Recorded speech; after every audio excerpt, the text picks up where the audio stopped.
오늘 제목은 하나님 자녀됨의 복입니다. 오늘 읽은 말씀을 보면 여러 가지 내용이 많이 나옵니다만은 하나님이 예정하시고 또 그리스도로 말미암아 우리를 거룩하고 흠이 없게 만들어 주시고, 그리고 마지막에는 하나님이 우리를 당신의 자녀로, 아들로 삼으셨다는 말씀이 나옵니다. 쭉 진행하는 과정을 보게 되면은 하나님의 예정의 목적이 우리를 하나님께서 당신의 아들로 삼으시는데 목적이 있음을 우리에게 말씀합니다. 그러면서 이것을 하늘에 속한 신령한 복이라고 말씀합니다. 이 세상에는 복이 많이 있지만 하나님은 우리들에게 특별히 하늘에 속한 신령한 복을 주셨습니다. 그 복이 그리스도로 말미암아 우리를 구속해 주시고 하나님의 아들로 삼아 주셨다는 이것이 우리가 받은 가장 큰 복입니다. 그래서 오늘 사도 바울은 이 복을 우리에게 알기를 원하고 이 복을 받은 것에 대해서 하나님께 감사와 찬송을 드리기를 원하십니다. 그런데 많은 성도들이 오늘 우리가 하나님의 아들됨에 대한 복을, 그 가치를 알지 못하고 소홀히 하는 사람들이 많이 있습니다. 세상 사람들이 세상에서 누리는 세상적인 복에 대해서는 상당한 관심을 가지고 있지만 하늘에 속한 복인 하나님 아들됨의 복에 대해서는 그 가치를 잘 깨닫지 못하는 것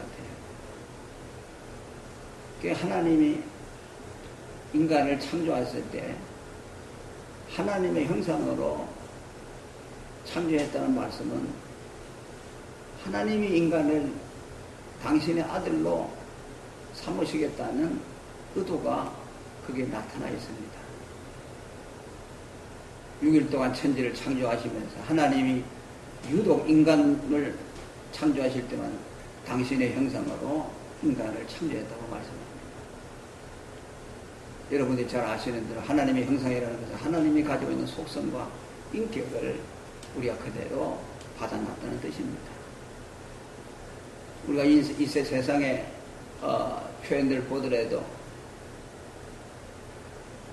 부모와 자식과는 닮았죠. 아무나 닮지 않지 않습니까? 부모의 핏줄을 받아난 사람만, 그 아들만, 자녀들만 부모를 닮습니다. 마찬가지로 하나님께서 많은 피조물을 창조했지만 오직 인간을 당신의 형상을 닮은 존재로 만들어서 당신의 아들로 삼으시려고 하는 계획을 그가 가졌다는 것을 알 수가 있습니다. 오늘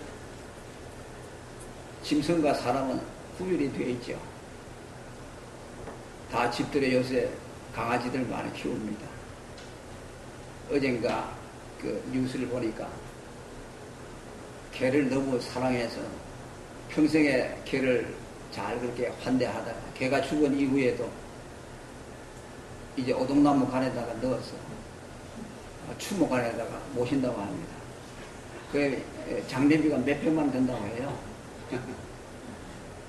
그러나 사람이 개를 아무리 환대한다고 하더라도 사람과 개는 같은 종류가 될 수 없죠. 사람은 인간이고 개는 짐승입니다.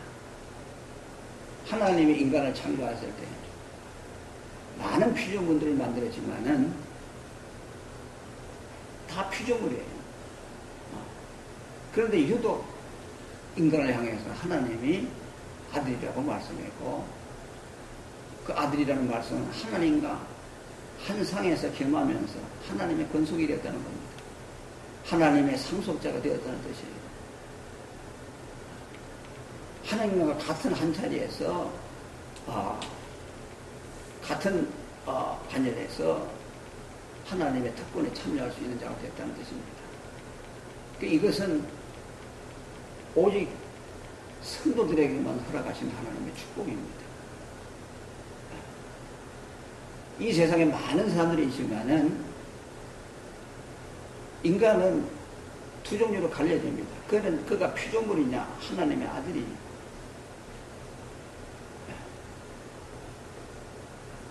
하나님의 아들과 피조물은 구분이 됩니다.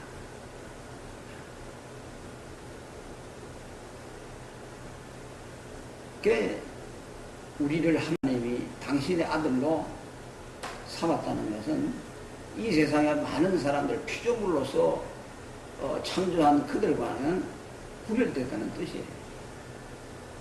그러니까 우리가 세상 사람들을 볼 때 그들을 아무리 하나님이 세상적인 것으로 풍요하게 만들어주고 부유하게 한다고 하더라도 그것은 피조물로서 대접하는 겁니다. 새들에게 공중의 새에게 먹이를 주시고 들의 백합화에게 옷을 아름다운 옷을 입혀 주시는, 그러나 너희는 그들보다 귀하다고 말씀했어요. 너희는 하나님의 자녀들이니 무엇을 먹을까 마실까 염려하지 말라고 그랬어요. 그러니까 하나님의 경륜이 다르죠. 피조물에 대해서 경륜하시는 하나님의 경륜의 방법이 다르고 하나님의 아들에 대해서 경륜하시는 경륜의 방법이 다르다는 겁니다. 그런데 우리는 그 하나님의 경륜 방법을 모르고 그저 세상적인 가치관에 따라서 세상적인 것을 많이 가졌으면 하나님의 사랑을 받는 것이고, 그렇지 못한 것은 하나님의 사랑을 받지 못한 것이라고 하는 것은 하나님이 경륜하시는 그 방법을 우리는 알지 못한다는 겁니다.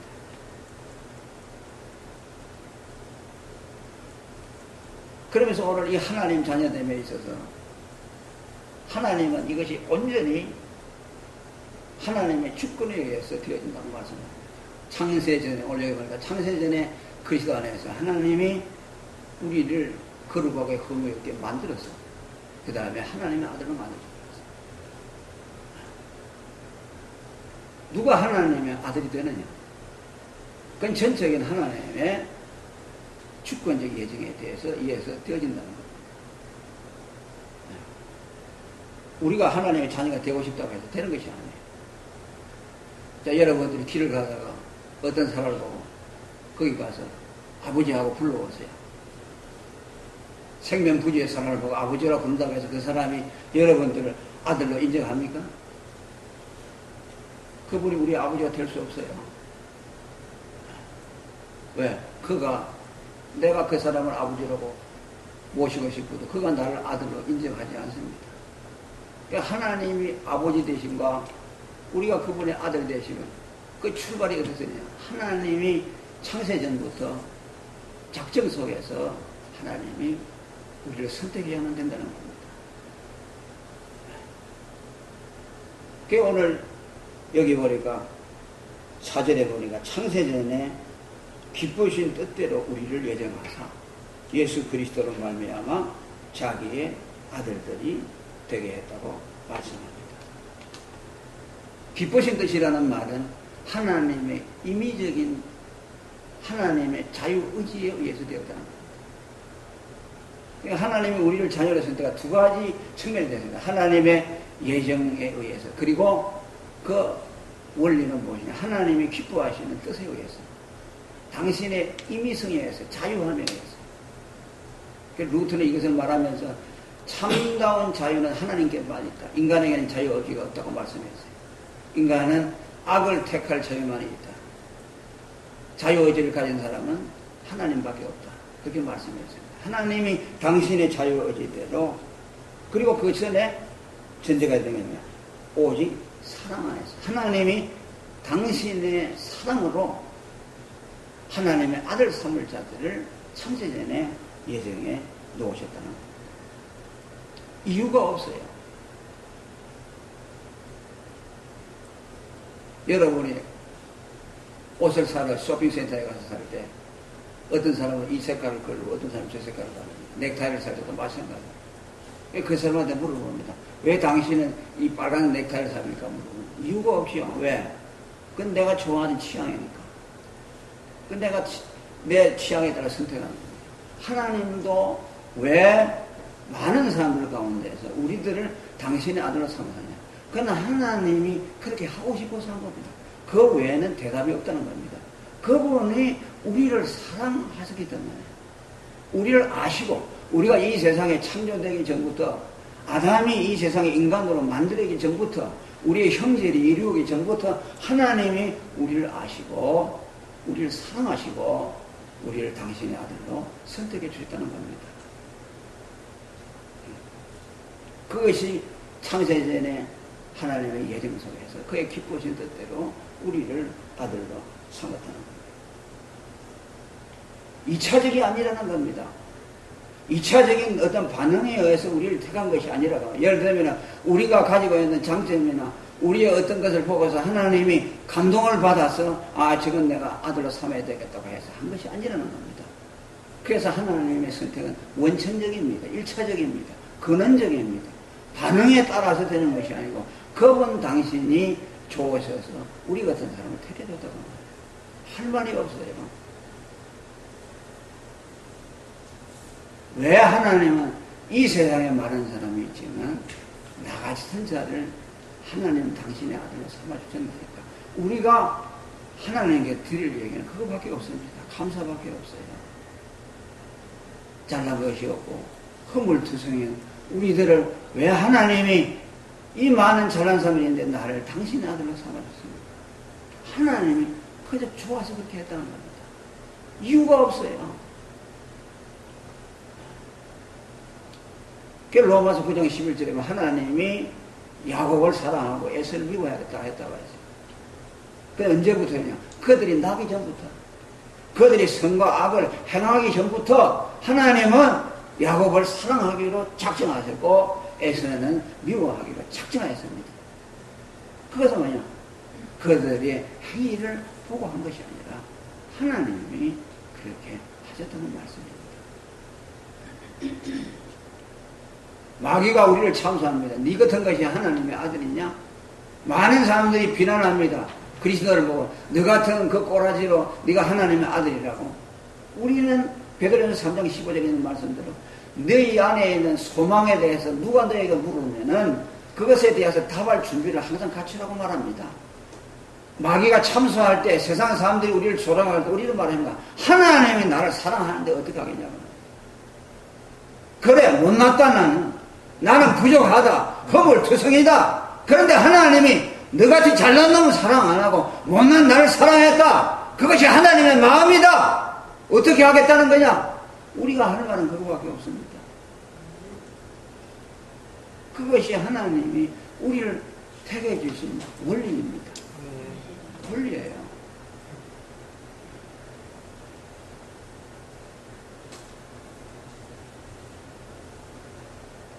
그러면서 하나님은 전적으로 당신의 예정과 그의 기쁘신 뜻대로 우리를 당신의 아들로 선택해 주었는데 그것이 모든 것의 기초가 되어야 됩니다.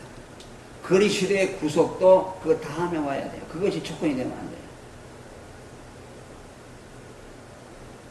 그렇게 해서 우리를 당신의 아들로 삼아 주려니까 다음 단계가 필요하다고 말이야. 그래서 하나님이 그리스도를 준비했습니다. 할렐루야.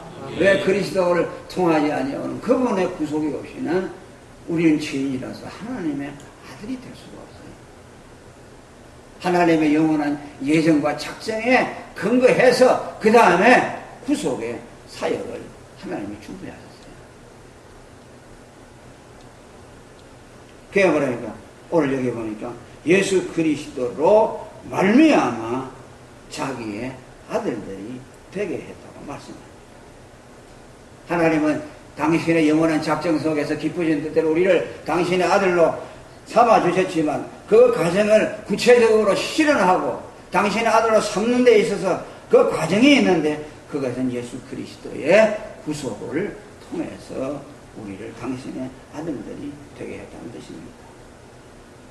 그리스도로 말미암아 자기 아들들이 됐다고 했는데 그리스도라는 말이 들어갈 때는 반드시 그리스도의 구속이라는 말씀으로 해석을 해야 됩니다. 그분의 공로와 그분의 대속의 은총으로 우리를 당신의 아들들이 되게 했다는 뜻입니다. 거기에 대한 보조 설명이 나옵니다. 5절에 보면 그 앞에 거룩하고 흠이 없게 하시려고 라는 말씀이 계속해서 추가되고 있습니다. 그래서 이 말을 연결 지으면은 그리스도의 구속을 통해 거룩하고 흠이 없게 하여 하나님의 아들로 삼으셨다고 말씀하셨습니다. 여기서 거룩하고 흠이 없다는 말은 우리가 율법적으로 행위적으로 완전하게 만들었다는 뜻이 아닙니다. 천주교인들은 우리를 하나님이 어렵다고 할 때 어렵다함을 받은 것은 속속들이 어렵다함을 받은 것으로, 그래서 칭의를 받은 사람들은 죄도 안 짓고 완전한 자라고 말합니다. 그것이 오늘날 유고적 칭의론에 대한 실체입니다. 하나님은 우리가 속속들이 어렵게 될 수 없고 속속들이 윤리적으로 흠이 없고 점이 없을 수가 있기 때문에 법적인 선언을 해주셨어요. 육체라는 건 있고 있기 때문에 우리는 속속들이 어렵게 될 수가 없어요. 그래서 거룩하고 흠이 없게 만들었다는 말은 하나님의 율법 앞에 흠이 없는 대로 세워주셨다는 뜻입니다. 법적인 선언을 말하는 겁니다. 율법에 흠이 없도록 만드셔서 우리로 하여금 더 이상 율법의 종이 되지 아니하고 율법의 정죄 아래 있지 아니하고 율법에서 해방시켜 주심으로 우리를 당신의 아들의 지위로 옮겨주셨다는 뜻입니다.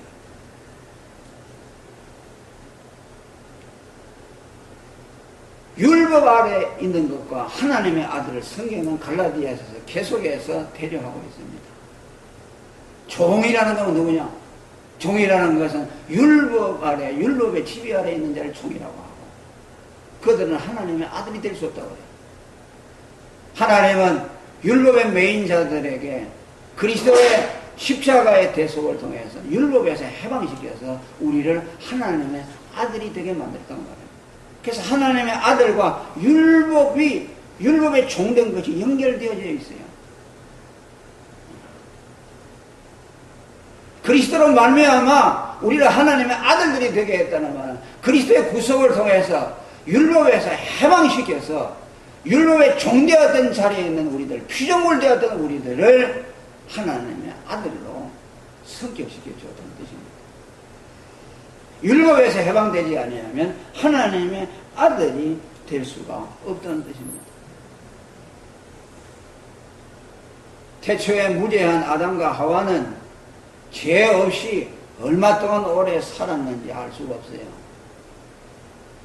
하나님이 선악과 율법을 주셔서 행위 언약을 주시면서 이것을 먹으면 정령 죽으리라, 먹지 아니하면 살리라고 하신 율법을 주셨을 때 그 율법을 받고 100년 동안 지키다가 범하게 됐는지, 1000년을 지키다가 선악과 열매를 따먹게 됐는지, 아니면은 그 율법을 받고 하루 만에 그 법을 어기게 됐는지 알 수가 없어요. 그러나 아담과 하와가 율법 아래 있어서는 하나님의 아들이 될 수 없어요. 종입니다. 그가 생명과 복락을 누릴 수 있는 조건은 선악과를 따먹지 말라는 그 명령을 지키는 시간 안에서만, 그 조건 안에서만 생명과 복락이 약속이 되어 있었어요. 그것을 어기는 순간에 생명도 날아가게 되고 죄에서 사망이 와서 정령 죽으리라는 하나님의 약속이 그들의 실력이 되었고 죽음과 저주가 그를 지배했습니다. 만일 여러분 아담과 하와가 죄를 짓지 아니하고 끝까지 그 명령을 지켜나갔다면 그가 하나님의 아들이 되었을까요? 될 수 없어요. 계속 종으로서 율법을 지키면서 율법 지키는 한도 내에서 생명을 보장받고 하나님의 복을 누리면서 살 수 있었겠죠. 그러나 다음 순간에 어떻게 될지 몰라요.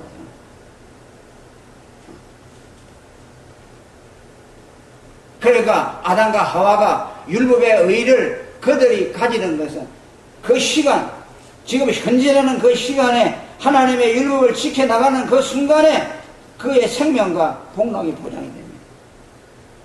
그 지킨가 하면 지키면서 생명이 유지되도록 해야 돼요. 종이죠. 그러니까 무슨 말입니까? 인간이 무죄한 상태에 있지만 하나님의 율법을 지킨다고 해서 율법에서 해방될 수가 없어요. 계속 율법의 지배 아래 있으니까 아담과 하와는 그 종의 지배에서 벗어날 수가 없어요. 또 인간은 뭐냐? 율법에서 해방이 돼야 된다. 해방이 되려면 다시는 율법의 지배를 받지 않고 다시는 율법을 범할 수 없는 완전한 의를 아담과 하와가 가져야 됩니다. 그러지 않습니까? 그래야만 천년이고 만년이고 하나님의 생명과 복락이 보장이 될 것 아닙니까? 그런데 될 수가 없죠. 그러면 만일 범죄하지 않았다면 계속 아담과 하와는 율법의 종이 되어서 율법에 매여 살았겠죠. 그러면 완전한 의라는 것은 가질 수가 없습니다. 그래서 인간의 타락은 필연적이라는 겁니다. 할렐루야. 인간의 타락은 필연적이에요. 왜? 그리스도가 와서 다시는 범할 수 없는 완전한 의를 우리에게 입혀 주셔야만이 우리가 율법에서 해방이 되는 겁니다. 그래서 로마서 갈라디아서 2장 20절에 22절에 보게 되면 뭐라고 했습니까? 갈라디아 2장 22절에 보십시다. 그러세요. 성경의 모든 것을 제 가운데 가두었으니 이는 예수 그리스도를 믿음으로 말미암는 약속을 믿는 자들에게 주기 위함이에요. 모든 사람을 성경이 제가 알아갔다는 것은 아담의 범죄에서 모든 사람이 범죄하도록 하나님이 허락했다는 것이에요. 허락해서 그리스도가 와서 그분을 믿는 자에게는 완전한 하나님의 의를 받을 수 있는 그 언약을 주셨다는 뜻입니다. 그래서 의원은 건강한 자에게는 쓸데가 없고 병든 자에게 쓸데가 없고, 그래서 인간은 부득불 하나님이 범죄하도록 허락했고 완전한 의를 주시기 위해서 그리스도가 오셔야 했던 겁니다. 그분이 오셔서 율법의 완성을 해야 돼. 로마서 10장 4절에 그리스도를 믿음으로 말미암는 그 의를 이루기 위해서 그리스도는 뭐라고 하죠? 율법의 마침이 되시니라. 할렐루야. 아멘. 예수 그리스도를 믿는 사람이 의롭다함을 받도록 하기 위해서 예수님이 오셔서 율법을 완성해 줬다고 합니다. 그 율법을 완성해서 우리에게 입혀주신 것, 대속의 공로를 우리에게 입혀주심으로 인해서 우리는 이제는 다시는 율법의 정죄를 받지 않는 완전한 하나님의 의를 획득하게 된 것입니다. 비록 우리가 약하여 범죄할지라도 결코 율법의 정죄가 우리에게는 없다는 뜻입니다. 하나님의 완전한 의를 입었다는 말씀입니다.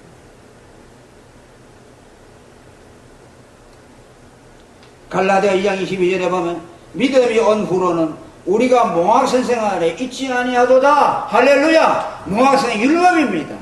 예수 그리스도를 믿는 믿음이 온 이후에는 율법이 우리를 지배하지 못한다는 것이에요. 몽학선은 그걸 뭐라고 합니까? 25절에 6절에 말합니다. 너희가 다 믿음으로 말미암아 그리스도 예수 안에서 하나님의 아들이 되었다고 말합니다. 오늘 말씀이죠. 율법 아래에서 해방됨으로 우리를 하나님의 아들로 삼아야 율법에서 해방되지 아니하면 결단코 하나님의 아들이 될 수가 없다는 것입니다. 할렐루야. 감사할 수 있기를 축원합니다. 예수님은 우리를 율법의 저주에서 해방시켜 주었습니다. 이제는 여러분들을 저주할 자, 정죄할 자가 아무도 없습니다. 믿으시기를 바랍니다. 아멘. 여러분들이 혹 잘못하고 실수한다 하더라도 다시 율법이 와서 여러분들을 정죄하고 여러분들을 지옥으로 끌고 갈 수는 없는 겁니다. 하나님이 이제는 당신의 아들로 입적시켜서 아들의 특권, 율법의 지배를 받지 않는 위치에 우리를 세워 주셨기 때문입니다. 갈라디아 4장 4절에도 때가 참에 하나님이 그 아들을 보내서 여자에게서 나게 하시고 율법 아래 나게 하신 것은 율법 아래 있는 자들을 속량하시고 우리로 아들의 명분을 얻게 하려 하심이니라. 할렐루야. 율법 아래 있는 자들, 예수님이 때가 되면 하나님이 이 세상에 보내서 여자에게서 나게 하시고 율법 아래 나게 하신 것은 율법 아래 있는 우리들을 속량시켜서 하나님의 아들의 명분을 얻게 하려 하심이라. 그리스도가 오셔서 율법에서 해방시키지 않으면 결단코 하나님의 아들이 되었습니다. 그래서 우리를 그리스도로 말미암아 하나님의 아들이 되게 했다는 뜻입니다.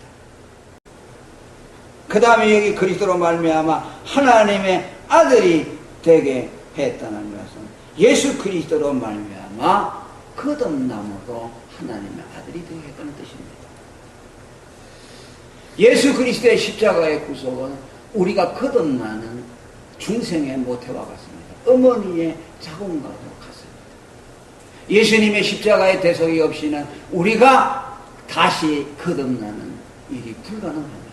하나님은 창세전에 우리를 당신의 아들로 예정하셨고 그 다음에 예수님을 이 세상에 보내서 2000년 전에 십자가에서 그의 택한 백성들의 죄를 짊어지고 십자가에 죽게 하실 때에 이미 중생이 그 십자가에서 이루어졌습니다.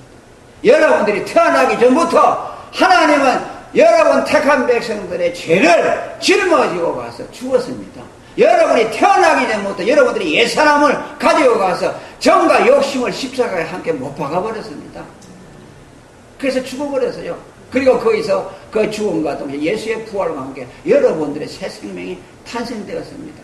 그래서 중생은 이미 십자가에서 준비되어 있습니다. 그래 이제 때가 돼서 여러분들이 이 세상에 태어나서 예수 믿으라는 복음을 들을 때에 예수가 네 죄를 위해 죽었다는 복음을 들을 때에 아 그렇구나 그것이 믿어지면서 그 복음을 받아들일 때 2000년 전에 십자가에 일어났던 중생이 현재 여러분들의 사건이 되어지는 겁니다. 그래서 예수를 믿고 중생했다는 말도 맞고 중생해서 믿었다는 말도 맞습니다. 왜? 예수님의 죽음은 영원 속에서 이루어졌습니다. 할렐루야. 2000년 전이라는 시간 속에서 죽으시고 이스라엘이라는 골고다 언덕에서 예수님이 십자가에 달려 한 공간 속에서 죽으시는 것은 영원하신 하나님이 대속을 이루기 위해서는 한 시간과 공간을 택하지 아니할 수가 없었어요. 그러지 않습니까? 바꾸어 말하면 오늘 대한민국에서 예수님이 죽을 수도 있습니다.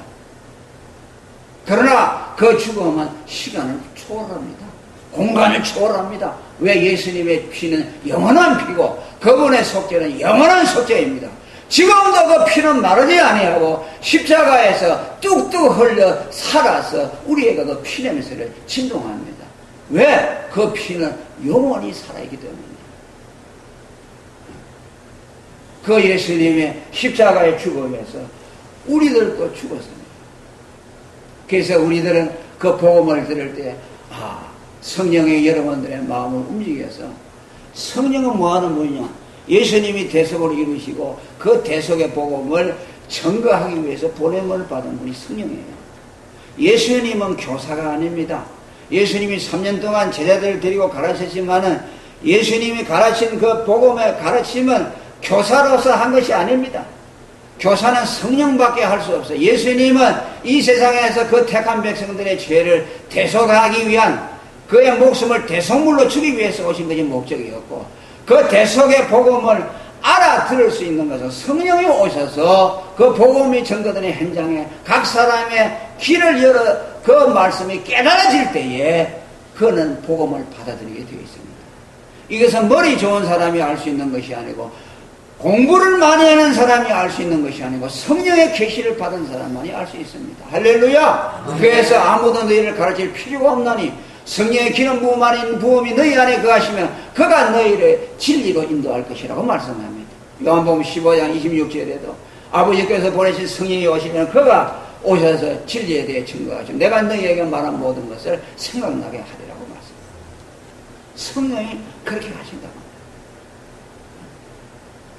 그래서 그 대속의 십자가에서 예수님이 죽어주시면 그 중생의 기틀을 마련해 놓으시고 오늘 우리가 그 예수님의 죽음을 나의 죽음으로 받아들이게 되면 예수님은 내 죄를 위해 죽으시고 예수님의 십자가의 죽음은 내 죄값이라는 것을 받아들이게 될 때에 그 2000년 전에 일어난 중생의 사건이 오늘 여러분들의 사건이 되어서 거듭남을 경험하게 되는 겁니다. 그 여러분이 예수의 죽음을 받아들일 때에 예수님의 죽음만이 들어오는 것이 아니고 살아계신 예수 그리스도의 영이 여러분 안에 들어오게 되는 겁니다. 아멘. 아멘. 예수님은 우리에게 살아서 들어올 수가 없어요. 죽음으로만 피로서만 우리에게 찾아올 수가 있어요. 요한복음 5장 56장 56절에 보니까 내 살을 먹고 내 피를 마시는 자는 그거는 내 안에 가고 나도 그 안에 거하리라. 예수님이 어떤 사람 안에 들어가느냐? 예수님의 살과 피를 먹는 사람, 성찬식 할 때 먹지요. 뭐입니까? 그 떡과 살을 피를 먹는 것은 예수님의 죽음을 내 것으로 받아들인다는 뜻입니다. 예수님의 죽음을 내가 먹는 겁니다. 이 죽음은 나를 위한 죽음입니다. 내 죄값입니다. 이 죄값을 받아들임으로 내 죄가 사해졌음을 믿습니다. 내가 어렵다함을 받았음을 믿습니다. 라고 받아들일 때에 그 사람 속에 그리스도가 들어갑니다. 죽음으로만 받아들여져요. 산 예수를 믿는 사람은 예수님을 만날 수가 없습니다. 계몽주의자들과 종교다원주의자들은 살아있는 예수에 대해서만 얘기합니다. 그분이 살아서 이 세상에 3년 동안 공생애 하시면서 사랑을 베풀고 그가 행하신 삶을 본받아 가면은 예수님을 만난다고 생각합니다. 만날 수 없습니다. 그분의 삶을 따라서 그분의 삶을 흉내낸다고 예수님을 만날 수 있는 것이 아니고 그분의 죽음을 받아들이는 자에게만 예수 그리스도가 그분 안에 들어가는 겁니다. 그래서 로마서 2장 4절에 세례라는 게 뭐냐? 그의 그리스도의 죽음을 받아들임으로 세례를 받은 자는 그와 함께 창세되었나니 하나님께서 그를 죽은 자 가운데 살려 영광을 얻게 한 것처럼 너희도 새 생명 가운데서 행하게 될 것이라고 말합니다. 무슨 말입니까? 예수의 죽음을 받아들일 때 내가 예수와 함께 죽게 되고 그 다음에 예수의 생명이 내 속에 들어와서 그분이 내 안에서 사시게 된다는 겁니다. 갈라디아 2장 22절에 그가 나를 위해서 죽었기 때문에 이제는 내가 산 것이 아니고 내 안에 그리스도께서 사신 것이라. 예수의 죽음을 받아들이는 자에게는 예수님이 들어가십니다. 그래서 이제 그 사람 안에서 예수님이 주인이 됩니다. 여러분들이 인정을 하든 안 하든 예수의 대속의 죽음을 받아들이면 예수님이 여러분 안에 들어가서 여러분의 주인이 되어줍니다. 여러분의 삶의 주인이 되어줍니다. 그분이 여러분들이 인도해 갈 것입니다. 천국으로 인도해 갈 것입니다. 하나님을 향해 기도하게 할 것입니다. 하나님을 사랑하게 할 것입니다. 그분을 위해서 헌신하게 할 것입니다. 여러분이 하는 것이 아니고 여러분 안에 들어오신 그리스도가 그렇게 하도록 여러분 안에서 역사하는 겁니다. 아멘. 그래서 칭의를 받은 사람은 성화를 잃 수밖에 없다. 왜? 내가 하는 것이 아니라 칭의 유보자들은 인간의 의지를 가지고 와서 공갈로 쳐가지고 와서 지옥 갈까 두려워서 두려움을 주어서 막 성화를 이루고 그건 우리가 하는 거지요. 칭의를 받으면은 내가 어렵다을 받으면 하나님과 화목되잖아요. 그죠? 그러면 하나님 그리스도가 내 안에 들어오십니다. 그럼 그리스도가 내 안에 들어와서 이제부터는 그분이 내 능력이 되는 겁니다. 그분이 내 생명의 능력이 돼요. 여러분들이 기도하는 것 같지만 여러분들이 기도하는 것이 아니고 여러분 안에 계신 그리스도의 영이 기도하도록 감동하셔서 기도하는 겁니다. 그분이 교회 가자 예배드리러 가자고 감동하시니까 예배드리는 겁니다. 여러분이 하는 거 없어요. 그래서 갈라디아 사역하니까 그리스도를 믿음으로 해서 그리스도의 영이 양자의 아들의 영이 들어오심으로 아버지라 보여주게 한다. 누가 하나님을 아버지라 부르냐? 예수의 죽음을 받아서 그리스도의 영이 들어와서 그리스도의 영이 내 거듭난 영으로 하여금 감동을 주어서 하나님을 아버지라고 부르는 거예요. 여러분이 혼자서 하는 거 아니에요. 성령이 그리스도의 영이 들어와서 그리스도가 아들 아닙니까? 하나님의 아들이 하나님을 향해서 아버지라고 부르니까 나도 거듭난 영이 그와 더불어서 하나님을 아버지라고 부르는 거예요. 그래서 예수와 나는 하나님의 아들 그리스도와 내가 연합되잖아요. 그죠? 연합되니까 내가 예수와 같이 그리스도가 하나님의 아들이 되는 거예요. 내 단독으로 되는 것이 아니고 그리스도와 연합한 내가 하나님의 아들이 되어서 아들이 누리는 모든 약속을 다 갖게 돼요. 그분이 가지고 있는 의, 영생, 하나님 나라, 상속자로서의 모든 영광을 우리가 받게 되는 겁니다. 그래서 그리스도로 말미암아 하나님의 아들이 되었다고 말씀하는 겁니다.